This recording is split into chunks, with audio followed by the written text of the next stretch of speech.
Welcome, everybody. Thank you so much for joining us. And a special thank you to Elinor Florence, who is joining us from Mexico. I asked her if she was on holiday, but it sounds like it's more arduous than that. It's a working holiday, but at least at 4 o'clock, she gets to kick off for a glass of wine. Yeah. Thank you so much for joining us. I'm going to read your bio and then we will kick into questions. And the questions, just for everybody on this call, if you want to ask live, please do. We love that. That's always really fun. Or there is a raise your hand functionality. Or if you prefer to put your questions for Eleanor in the chat window, then that works as well. And I'll make sure that those get asked. So. This is January's gloss book, and it was the founder's pick. And every once a year, I get to choose a book that I think will resonate with our members. So I chose Finding Flora, which I loved. And I'm a Canadian. So, of course, Eleanor Florence is a Canadian author. I often pick a Canadian author. Um, but Eleanor Florence grew up in Saskatchewan on a Saskatchewan farm and earned degrees in English and journalism. She worked for newspapers in all four Western provinces, spent 8 years writing for Reader's Digest, great newspaper, or magazine rather, and even published her own award-winning community newspaper. Her first novel, Bird's Eye View, was a national bestseller, while the second, Wildwood, was named one of Kobo's 100 most popular Canadian books of all time. Finding Flora, an instant #1 bestseller, and a Heather's pick, was inspired by her own Scottish homesteading and Indigenous ancestors. She's a member of the Métis Nation of British Columbia and makes her home in the mountain resort of Invermere. Welcome. Thank you so much, Erin. It's a real pleasure to be here. So, my first question is always if you just want to give us a little bit of background into your story and who you are. And I mean, I know I just gave the bullet points, but there's always a lot more nuance in there, isn't there? Sure. Well, I spent my career as a journalist. Grew up on a farm in Saskatchewan. Got a job working at my hometown newspaper when I graduated from university. Decided I wanted to be a journalist, and so I pursued that as a career, basically all my working life. And about 10 years ago, I guess now, my first novel was published. I had been writing for Reader's Digest, doing regular assignments for the Digest, and off and on, I would work on a book. I had an idea for a book about a woman who joins the Air Force herself in the Second World War and goes overseas and becomes a interpreter of aerial photography. So that was my first book. And I am very fortunate, I think, because the first publisher I sent it to published it, and I didn't have an agent, and I didn't have to go through the agony of rejection that everyone else does. And that was Dundurn Press in Toronto, and they also published then my second book, Wildwood, which was about a single mother from Phoenix, Arizona, who inherits an abandoned farm way up in northern Canada on condition that she and her little girl live there for 1 year off the grid. So both of my previous novels are coming out again this year. Simon and Schuster is reissuing them with brand new covers, so I'm really thrilled about that. And then Flora, yes, I have an Indigenous great grandmother, Jessie MacDonald. I named my character after Jessie. She was from the Red River area of Manitoba, Cree and Scottish. Um, and my original Scottish ancestors came from Scotland to work for the Hudson Bay Company way back in probably around 1800. So my roots in Canada run very deep. Not only that, but another one of my great grandparents who was from England, he became a staff sergeant with the Northwest Mounted Police. So I kind of feel like my ancestors might have been fighting each other at some point, the police and the Indigenous ancestors. But primarily, the branches of my family that came from Scotland homesteaded. And the Homesteading Act in Canada was passed in 1872. And my great grandparents, Peter and Annie Florence, arrived from Scotland in 1875. So they were among first wave of homesteaders, I guess. They settled in Manitoba. But the Homestead Act lasted until 1930. So Peter and Annie had 7 children. They all grew up, and my grandfather was one of them. And he then moved to Saskatchewan and homesteaded himself in 1905. So there were actually 2 generations of the family who were homesteaders. And I think it's important to remember that this is very recent history in Western Canada. Prior to 1870, there basically were no white people in Western Canada other than, fur traders and the odd, random trapper or people who worked for the Hudson Bay Company. There were settlements on the West Coast, of course. Vancouver and Victoria were pretty settled up, but in the middle of Canada, there in the West, there was nobody. So the homesteaders all arrived sort of in a big wave around when Flora did, around 1900. But that is only 2 generations ago. My own grandparents were homesteaders. This is very fresh in the minds of most Western Canadians. When I asked at a bookstore in Calgary how many people had homesteading ancestry, more than half raised their hands. So it is a very strong, powerful, foundational to Western Canada, the whole principle of homesteading. And so I knew that I wanted to write a book about a homesteader. Should I keep going, Yeah. Erin? Okay. I mean, I have 100 questions now, but please Okay. keep going.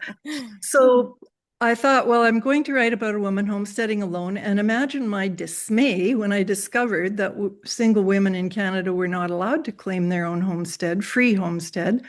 They never were. Even right up until the end of the Homestead Act in 1930, women were never allowed to claim a homestead on their own. Whereas south of the border, the Americans were much more open to it. And 1 out of 5 women in Montana homesteaded.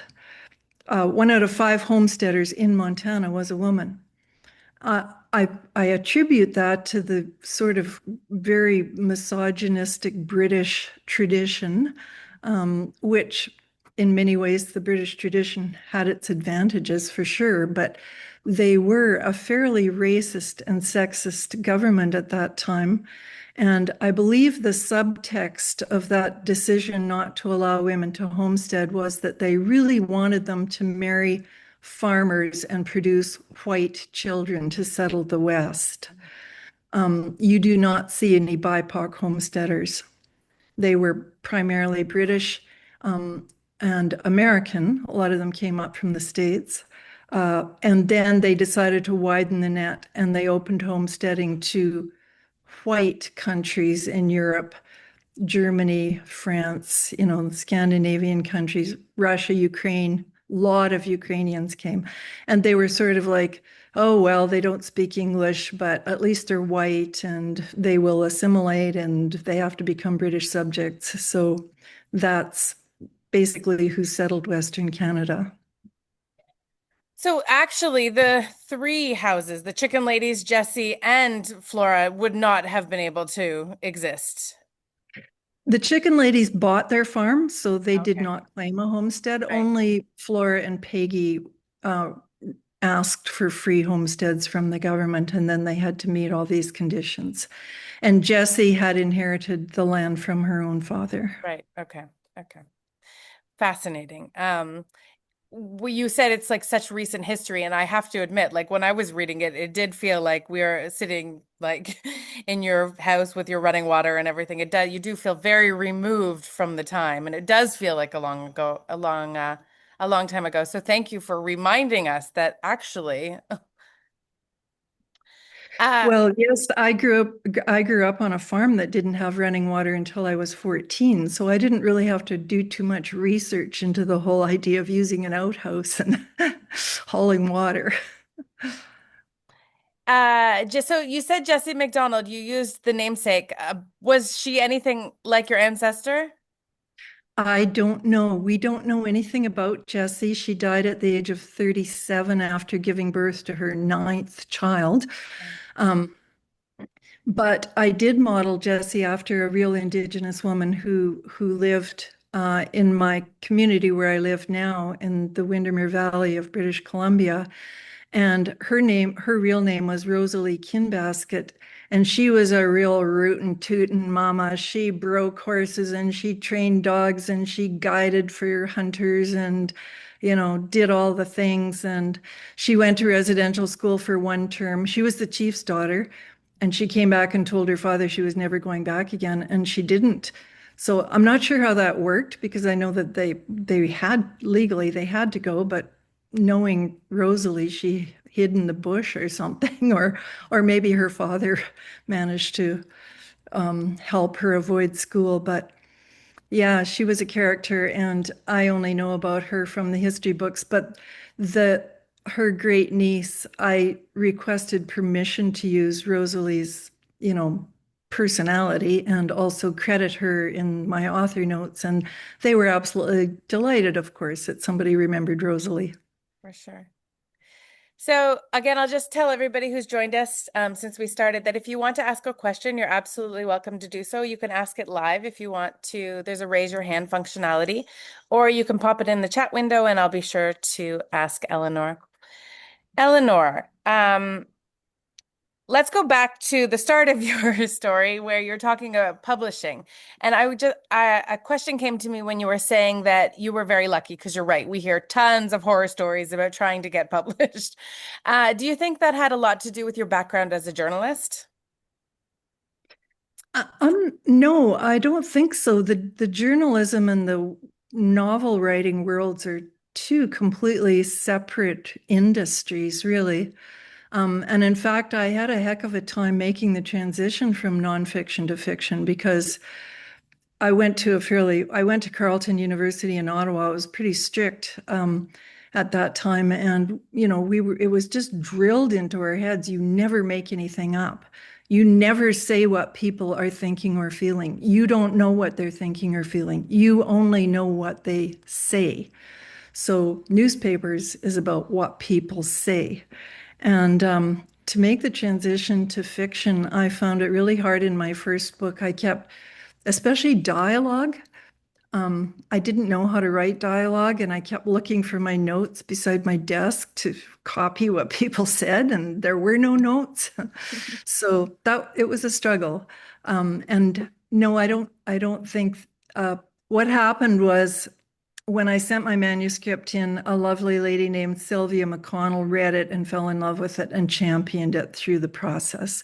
And I think that's sometimes what it takes. It just takes one person on the inside who, if you can get it into their hands, you're away to the races.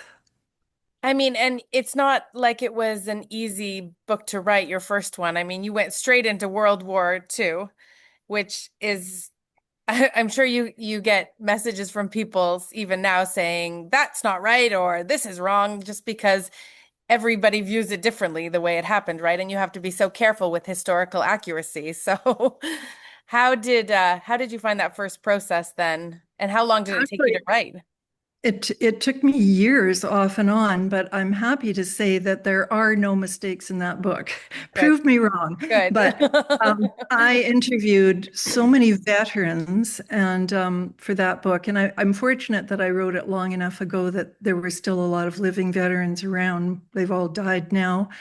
I tried to find female veterans, most of whom had never told their story before. And by the way, if anybody's interested, all of their interviews, their real stories, I published on my website, and you can go and look at them there.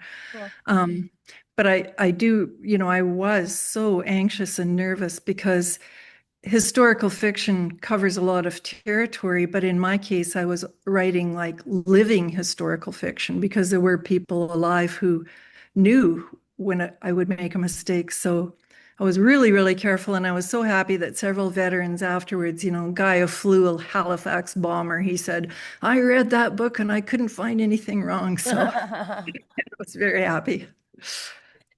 So we have a question here from Cheryl. So she says, "Hello, Eleanor. Thank you for joining us. I'm from west of Saskatoon to a family who also homesteaded on both sides of our family. I love this story and know the Alex Clive area well. Question number one. I'm curious why you didn't mention the famous five when mentioning Irene Palby's character in the novel. And this sort of circled back to your mention about white settlers breeding and eugenics in Alberta and Saskatoon." Well, the book took place in 1905, and the famous five didn't happen until 1929.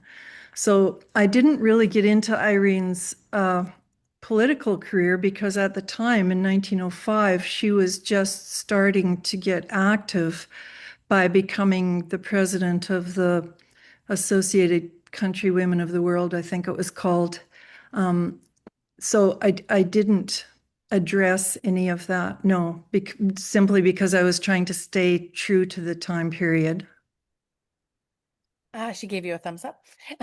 Question number Yeah. two for Cheryl, or are you looking for unique Saskatchewan stories to write?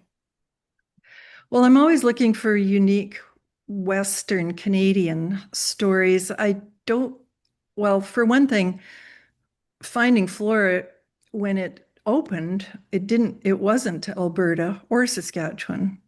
I mean, it was all the Northwest Territories at the time.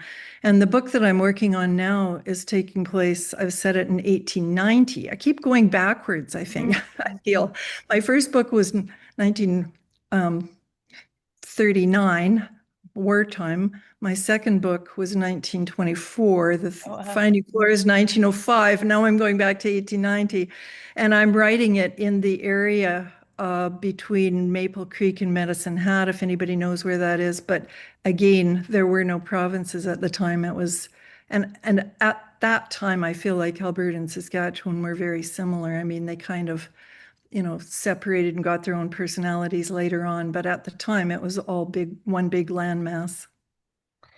Susan just writes here that your newsletter and website are wonderful resources. So I will pop that into the chat for anybody who wants to check that out. Thank you, Susan. Cam would like to know what percentage of your time is spent on research versus writing. Good question. Oh boy. Um, I would say probably half and half. I spend about 6 months reading. So for Flora, I must have read 40 or 50 books. I read as many pioneer memoirs as I could find. Um, uh, Ultimately, they started to become a little repetitious at the end because I'd read the stories over and over. But I always glean something from each book. And I tried to find memoirs written by women because women have such a different perspective on things. They write more about the day-to-day life, whereas men tend to write about machinery and horses and crops and weather. Um, and I was fortunate because many of the homesteaders who lived until the 50s or 60s, think about it, um, wrote their memoirs after they had retired. And so I was able to get a lot of information that way from firsthand accounts. Rita would like to know, how did you decide which historical details to include and exclude from the book?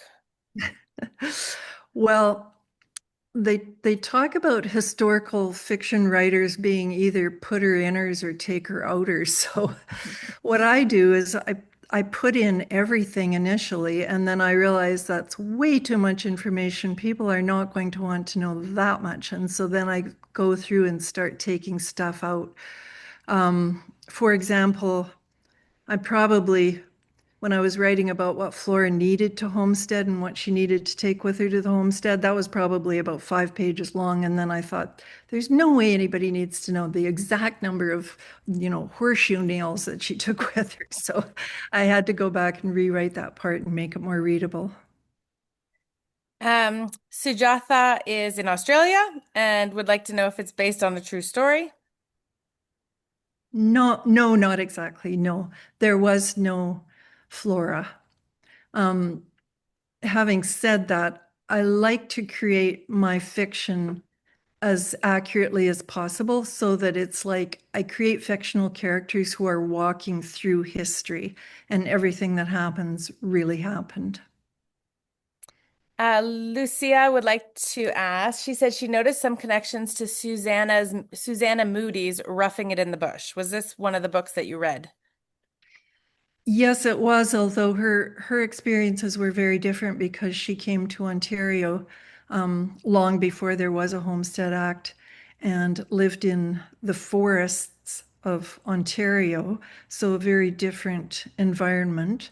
But definitely, I mean, her experience informed my writing and especially the hardship aspect because it was unbelievable what that poor woman went through. Okay, I want to segue into some questions specifically about the book and the characters in it. So Flora is a woman navigating a world that doesn't quite have space for her ambitions. What did you want to explore about women's agency and independence through her story, especially within the constraints of the era? Oh, that's a big question, Erin.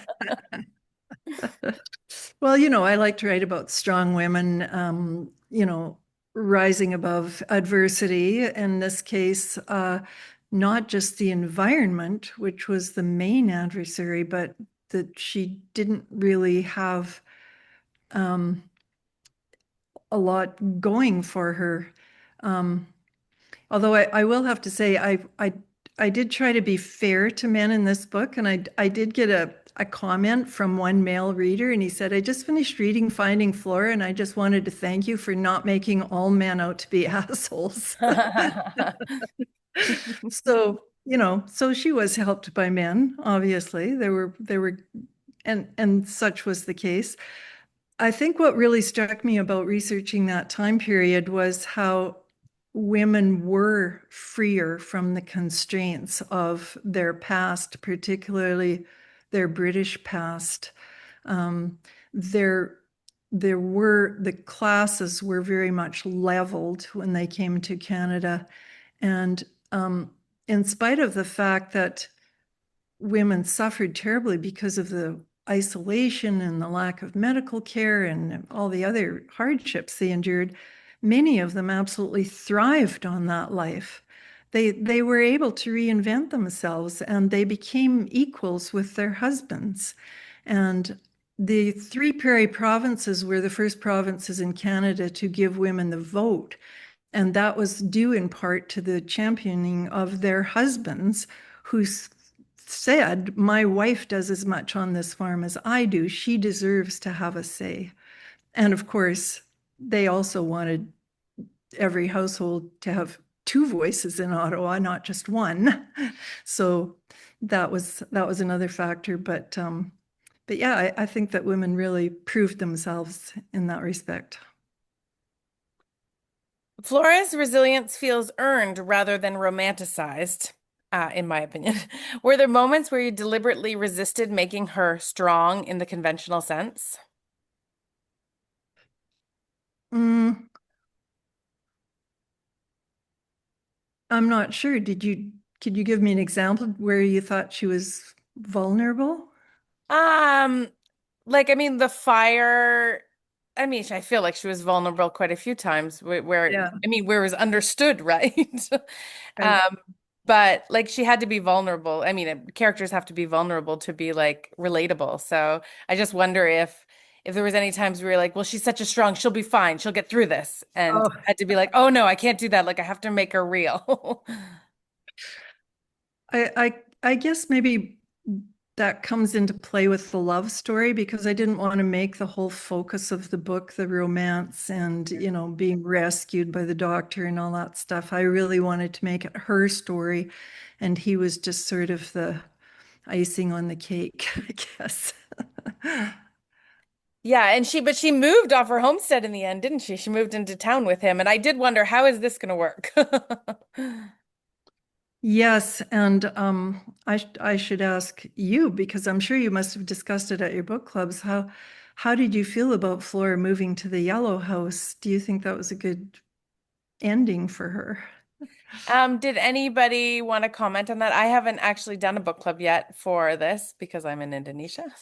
So I don't know what the feelings were about that.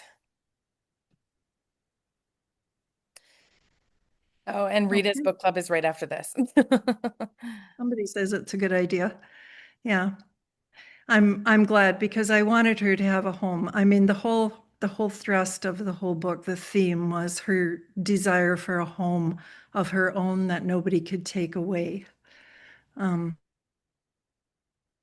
Yeah, Sharon says that her group felt that she had a great love for the house. And I remember her walking in. I remember that scene when she walks into the yellow house and thinks, how does this exist here? Like, this is amazing. there were houses like that on the prairies. They weren't all sod shacks, and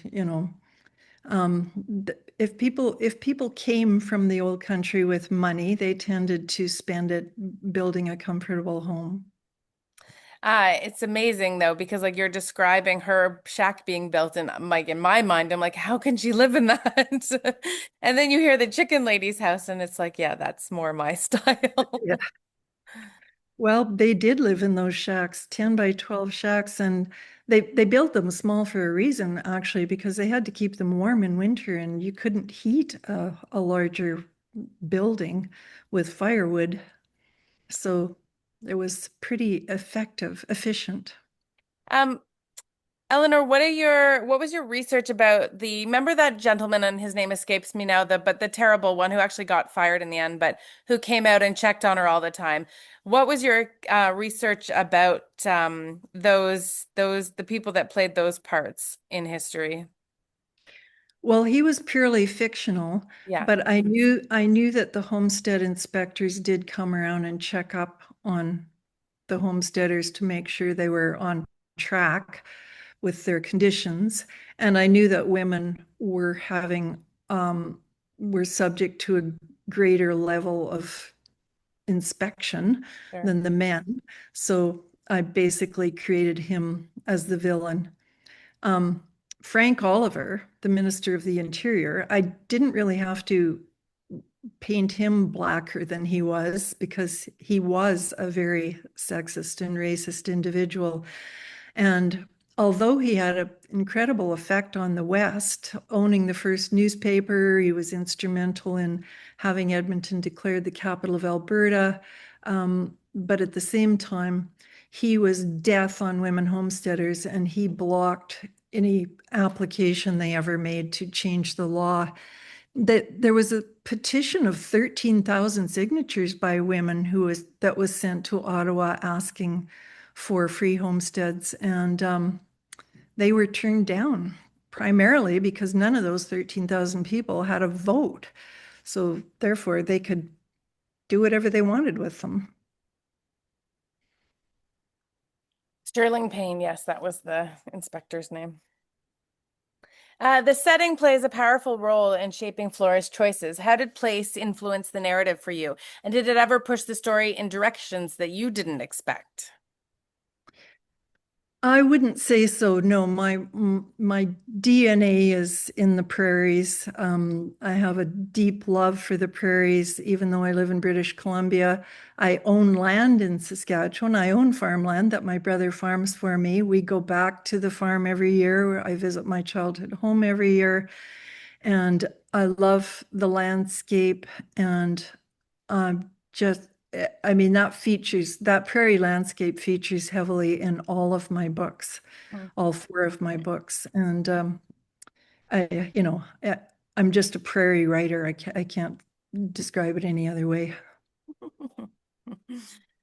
Without giving spoilers, or you can, we've all read it to be fair. Finding Flora asks difficult questions about belonging and self-definition. What did you hope readers sit with once they turn that final page? Well, I think that I wanted a very strong sense of identification with Canada. Mhm. And Canadian readers have been very, very supportive. I have to say, I had absolutely no idea that the book would take off the way it had. It has. I knew that it would be popular on the prairies and especially people with homesteading background, but I thought it was such a small regional type book that it was talking about a small community in Alberta, and it's just been absolutely wonderful that it's resonated with Canadians. And people everywhere, I guess, all over the world. Um, I don't know, maybe you have a better idea, Erin. Is it primarily people in the United States and Canada who are embracing the book, or I mm, mean, from our book club, once I chose it, everybody got to read it all over the world. So, I mean, we have chapters in Singapore, we have chapters in Australia, we have chapters in Europe. So, um, and I mean, I think, and I will say, not all books hit evenly, right? Like sometimes we get a book that is loved in Canada and absolutely detested in the UK. But this book has really found a home with our group at least. And I actually, any of the Americans online today, if you want to pop into the chat window and tell us, like, did you know anything about homesteading in Canada or anything about Canadian history? And if this resonated with you, I know they homesteaded in America as well, of course, and they have a lot of land that is very similar to Canadian land. So perhaps it resonates with them from the stories of homesteading in America. I'm not sure. yeah, the Homestead Act in the United States was very similar to Mm. Canada and actually took place 10 years earlier, so they had a lot more homesteading. Um, and also the West, I think the West is a very, heartfelt part of the world for a lot of people, whether it's Western United States or Western Canada. So um, I guess what I wanted people to take away was that sense of identification with one place on earth that you feel is your home and it belongs to you. And I think we're seeing that in the world today. There are so many people who are identifying with their own place and their own country and their own place in the world, and they want to keep it that way. I'm thinking of Ukraine and other places. Mhm. Just some comments here. Amy says, one thing our book club discussed loving was the introductory scene of Flora jumping from the train. It sets the tone so well. From a writing perspective, how did you decide to start there, and did it change throughout the editing process? That was the first chapter I wrote when I started the book, and I knew um, long before I began writing that I would have her jump from the train. But again, that was a nugget of information that I discovered during my research when I found that it was a woman, I think it was in Colorado. She was a woman homesteader, and the train stopped so far from her homestead, she would have to take the train to the station and walk all the way back. So she would wait until the train slowed down to go around a curve, and then she would jump off because then it was only about a mile walk to her homestead. And I thought, wow, that's amazing. I've got to put something in my book about jumping off a train. So that's where that inspiration came from. What I also loved, with her husband trying to find her and the like, that really landed for me because like nowadays, like the technology and the communication is so widespread. So thinking about actually finding an individual at that time, I actually felt like the book made it seem easier than I think that it could possibly have been. Like it felt like it was impossible. It was pretty easy to disappear in those days, that's for Yeah. sure. That there weren't a lot of photographs. You changed your name, started a new life somewhere else, and yeah. So she was able to hide, and it was her own mistake, really, allowing herself to be photographed and interviewed in the newspaper that led to him finding her ultimately. Well, and also the nurse that she was writing to, but like you think of those like oral histories and of people talking and like there was a lot less people, right? And so yeah, people are talking amongst themselves and you can see when something like she becomes sort of like a well-known figure and of course it's going to spread orally, but that's not how it would happen today in any case. No, and news did spread, but not very quickly Right. because, you might not see somebody for 3 months, and by then it was old news. But, even the newspapers they got were weeks and weeks old. Yeah, the chicken lady's reading the newspapers like I ages have to later. mention, Aaron, that the chicken ladies were based on a real life couple. Okay. They did raise chickens. They lived near Alex, and their names were Miss Green and Miss Edgar. And people in the community called them the Green Edgars. So when I read that in the local history book, I thought, oh, I have to put the chicken ladies in. They were called the chicken ladies by the community. Love that. Historical fiction often requires filling in emotional gaps where the record is silent. And you talked a little bit about this having come from a journalistic background. How did you decide when to stay faithful to history and when to let imagination take the lead? Well, I always try to stay faithful to history unless I absolutely have no choice. And I have been known to tear my hair out over that. And I remember my editors saying to me, Elinor, you are writing fiction, like you can make this up. It doesn't have to be true.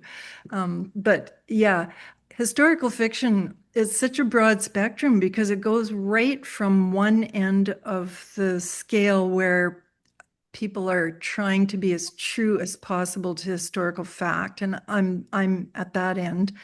And then it goes all the way up to, maybe Outlander that has time travel in it, like pure fantasy and everything in between. I've read historical fiction that is pretty accurate and totally inaccurate. And, as long as you call it fiction, I guess you can get away with murder. But I like to stay factual as much as possible. Bridgerton comes to mind when you. Right. Lindsay says, thank you for sharing about the chicken ladies. I was going to ask whether there are any other characters in the book based on real people other than Jesse, of course. No, Irene Parlby and Frank Oliver, of course, and Alex Westhead. So she was a real person.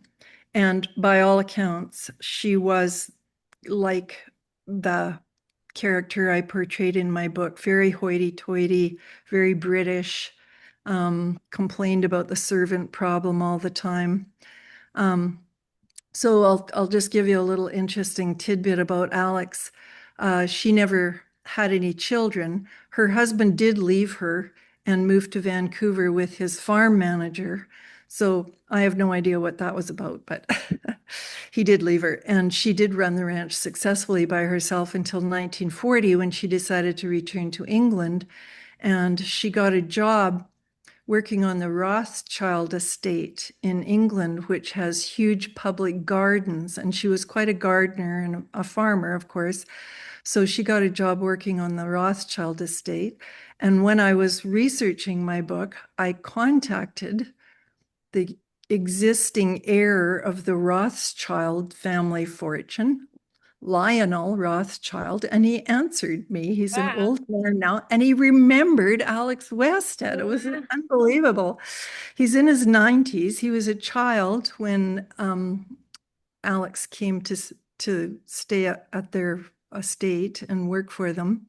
And he said his family didn't like her. And he said, I hope you're not making Alex Westhead a sympathetic character in your book. And I'm like, no, I'm not. And he said, good, because we couldn't stand her. Isn't that funny? Those must be like moments where you're just like, this is incredible. Yeah, for sure. For sure. It's like history coming to life. Yeah, totally. Okay. As far as the affair is concerned, though, I should say you asked about historical fact. I was never able to prove that they had an affair. I couldn't find anything about William Van Horn and Alex having an affair. However, they did travel together on a ship from England back to Canada, and shortly afterwards, he did rename the village of Toddsville Alex in her honor. Mhm. And so I went into the Alex Wagon Wheel Museum and talked to the two elderly volunteers behind the counter. And I said, so what's the story about the affair, And they said, oh, they had an affair. Oh, everybody in town knew it. Oh, it was a very poorly kept secret. We all knew they had an affair. So I said, okay, you guys, I'm going to go with that then. But again, that's something that is sort of anecdotal or part of our oral history, but not written history. As far as I could tell from reading a couple of biographies of William Van Horn, he was a very devoted family man. But, that doesn't necessarily mean anything. Right. He may have had a fling. It does seem a little suspicious that it would go to all the trouble of renaming an entire town after her if he wasn't quite taken with her. Fair. Nikki says, well, it tells a lovely story about pioneers. There was a lot more to the story in terms of Indigenous people who lived on the land and were displaced by homesteaders, like we read in Flora. Treaties between Indigenous people and Canada were being created during the time Flora arrives. Um, by the time she arrives, they had pretty much signed all the treaties, and the Indigenous people had been coerced or persuaded to move on to reserves. Um, so, yes, although, you know, I mean, I was nervous about this aspect of it. White settlers, they're not everybody's favorite people right now. I was worried about writing a book about white settlers, but it became very apparent during my research that these people who arrived from another country to claim a homestead had no earthly idea what had gone on before. Mm. They had no idea. All they were told was that the Indigenous people had signed treaties and had been relocated on land that they asked for, and they were happily living out their lives hunting and fishing. Most of them never even saw an Indigenous person from one year to the next. And even if they had known that the land belonged to somebody else first, what could they have done about it at that point? They'd sold everything they owned back home. They couldn't give up the land and go somewhere else. So I feel that the homesteaders were more or less blameless. I mean, it's the government, the federal government, that has to carry the can on this one because they were very unfair to the Indigenous people or treated them brutally. But the homesteaders were sort of you know, the happy recipients of what happened, but they could not be held responsible for those decisions. Susan asks, did your depiction of Irene Parlby intentionally reflect how she contributed to the work of the famous five? Well, I wanted to give the reader the idea that, that she had the personality that was going to, you know, lead the way when it came to women's rights. She became, I think she was the first female member of the legislature in Alberta. And she was a rancher's wife, and she was a friend of Alex Westhead's, and it was because of Irene that Alex came to Canada. She came to visit her friend Irene and ended up, or was it the other way around? Irene came to visit Alex and ended up marrying a rancher, Alex. Um, so yeah, I wanted her to have a role in the book, and because she was from Alex, but again, it was 1905. She was still ranching. She had a baby at the time, a 2-year-old boy, I think. So I didn't want to go too much in that direction. Just give the reader the hint that big things were going to happen for Irene. Jill has a great question here. In your writing downtime, what genre do you enjoy reading most, and what book recommendations from other Canadian authors do you have for us? Oh boy. I always feel like people expect me to say that I read, like Pulitzer Prize winners and things, but and my reading tastes are actually pretty light. I read historical fiction, mysteries, humor, some romance. Um, I would say that a contemporary of mine, if you're interested in Canadian history, is Genevieve Graham, and she churns out one a year. I don't know how she does it, but She's East I Coast though, yeah? no, she lives in Alberta. Is she? Yeah, Because I've read some yeah, of her books based on the East Coast. yeah. Her new book, which is coming out in April, is about the Royal York Hotel in Oh, Toronto. lovely. It's a murder mystery. Anyway, yeah, Canadian history there. But otherwise, gosh, I read a lot of Western. I love Lonesome Dove, Larry McMurtry. I think that's just got to be one of my top 10 favorite books. My inspiration for becoming a writer ever was Lucy Maud Montgomery Hmm. and all of not only the Anne books, but the Emily of New Moon series specifically. Amy liked that one.